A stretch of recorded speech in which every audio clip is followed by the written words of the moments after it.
I got 5 chicks. That's all I got for this batch. Like I said, I wasn't expecting it, but this is my setup. They're gonna be in here for a couple weeks in a black tote with the heat lamp.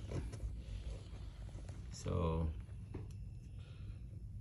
once it reaches 82, it turns off.